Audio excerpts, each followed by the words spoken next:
ជម្រាបសួរបងប្អូនវិលត្រឡប់មកកាន់វីដេអូថ្មីថ្ងៃនេះខ្ញុំនឹងប្រាប់បងប្អូនរបៀបនៅក្នុងការបង្កើត Facebook Page សម្រាប់រកលុយឬក៏សម្រាប់អាជីវកម្មតោះយើងទៅដឹងតើគ្នាមុននឹងចូលដល់ការបង្រៀនសម្រាប់បងប្អូនដែលថ្មីដែលមិនទាន់ចុច Subscribe សូមចុច Subscribe មួយហើយសម្រាប់បងប្អូននៅក្នុង Facebook និង TikTok កុំភ្លេចចុច Follow មួយផងអូខេតោះយើងទៅទាំងអស់គ្នាអញ្ចឹងដំបូងយើងចូលទៅក្នុង Facebook មកអូខេនេះគឺជា account Facebook របស់យើងតែម្ដងហើយនៅក្នុងនេះយើងចង់បង្កើត page អញ្ចឹងយើងចុច tray 3ខាងឆ្វេងដៃហ្នឹងមកហើយយើងអស់ទៅខាងក្រោមអត់ឃើញពាក្យ page ទេយើងចុចកន្លែង see more ចុច see more ហើយយើងអស់ចុះមកក្រោមយើងឃើញពាក្យ page អារូបប៊ូតុងដូចទង់ជាតិពណ៌សបងប្អូនចុចលើវាមកប៉ក់មកទាំងនេះគឺជា page ដែលយើងបានបង្កើតកន្លងមកហ្នឹងគឺមាន4 page អញ្ចឹងយើងចង់បង្កើត page មួយដើម្បីរកលុយតាមអនឡាញឬក៏បង្កើតសម្រាប់លក់អនឡាញអញ្ចឹងណាបងប្អូនអូខេយើងចុច create មកដើម្បីបង្កើត page ថ្មីនៅត្រង់នេះគឺមាន2ជំរើសនៅក្នុងការជ្រើសរើសយើងយក create a new page ឬក៏ use your existing profile ហើយសម្រាប់ page គឺគេ recommend ឲ្យយើងយក create a new page ដែលគេ tick ខាងលើហ្នឹងណាអញ្ចឹងយើងយក create a new page មកនៅពេលដែលយើងចុច next ឯងត្រង់នេះគឺជាចំណុចដ៏សំខាន់ដែល page របស់យើងនឹងធ្វើពីអីចឹងយើងបង្កើតឈ្មោះនឹងដើម្បីអីគេហើយសម្រាប់ខ្ញុំទាំងនេះគឺខ្ញុំធ្វើ MMO ដៃថ្មីចឹងណាបងប្អូនយើងសរសេរ MMO ដៃថ្មីមកហើយពេលខ្លះទៅយើងសរសេរវាអត់ត្រូវមានន័យថា Facebook វាអត់គ្រប់គ្រងឲ្យយើងដាក់ឈ្មោះអញ្ចឹងណាអញ្ចឹងនៅពេលដែលយើងចុចស្នើទៅគឺអត់បានទេវាប្រាប់ថាអូពេលដែលយើងដាក់ MMO អក្សរធំទាំងអស់ក៏វាអត់បានដែរវាសឹកចេះឲ្យយើងវាចង់ឲ្យយើងដាក់អក្សរធំមុនហើយបន្តមកអក្សរតូចអីចឹងណាបងប្អូនហើយសម្រាប់ខ្ញុំហើយសម្រាប់បងប្អូននៅពេលដែលយើងបង្កើតវាអត់ឲ្យយើងអាចដាក់ឈ្មោះបែបមានអក្សរធំពីមុខហើយអក្សរតូចពីក្រោយអញ្ចឹងណាហើយធ្វើអញ្ចឹងទៅឲ្យវាត្រូវនឹងគោលការណ៍របស់ Facebook ដែរអូខេយើងដាក់អក្សរធំពីមុខហើយអក្សរតូចពីក្រោយមក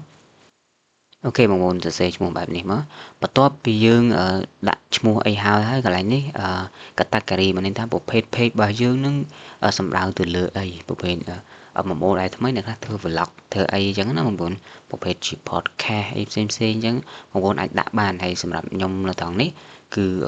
ខ្ញុំយកតែ2នេះទេបងប្អូនយកតែ2នេះទេហើយឲ្យយើងទៅបន្តទៀតអូខេត្រង់នេះក៏សំខាន់ដែរបងប្អូន page របស់យើងចង់ធ្វើបែប business ឬក៏ប្រភេទជា creator ហើយប្រភេទ business ហ្នឹងយើងលក់ផ្ទះលក់វិឡាអញ្ចឹងណាបងប្អូនលក់អីវ៉ាន់នេះបើសិន creator បើន័យថាយើងធ្វើវីដេអូច្រើនផ្សេងបែប complain អីផ្សេងដើម្បីរលុយពី Facebook អញ្ចឹងណាបងប្អូនហើយបើសិនយើងរលុយពី Facebook យើងចុចខាងក្រោមហ្នឹងមកតោះយើងចុចបន្ទាប់ទៅ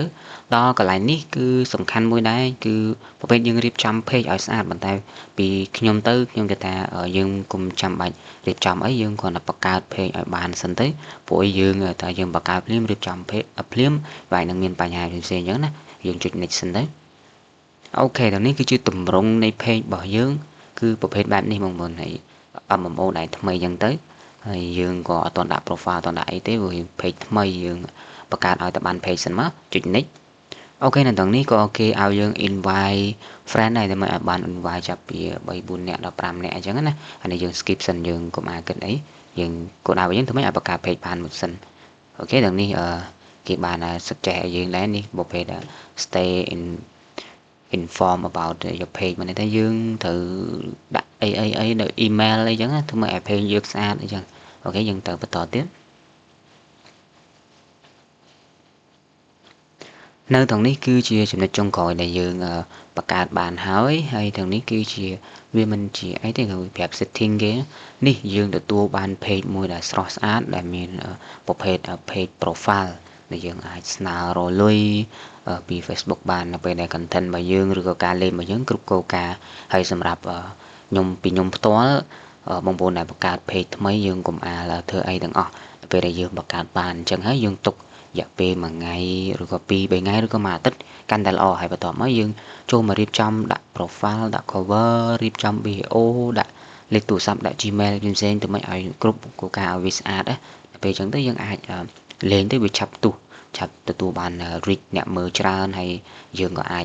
រកលុយពី Facebook បានហើយគឺយើងអាចលក់ផលិតផលបានដែរទាំងនេះគឺជាការបង្កើតនៅ Facebook Page សង្ឃឹមថាបងប្អូនយល់និងធ្វើបាននិងអនុវត្តបានទាំងអស់គ្នាហើយវីដេអូបន្តខ្ញុំនឹងបង្រៀនពីរបៀបរៀបចំ Page ឲ្យបានស្អាតឲ្យបានត្រឹមត្រូវនិងលេងចាប់គ្រប់គោលការណ៍និងអាចរកលុយតាម Facebook បាន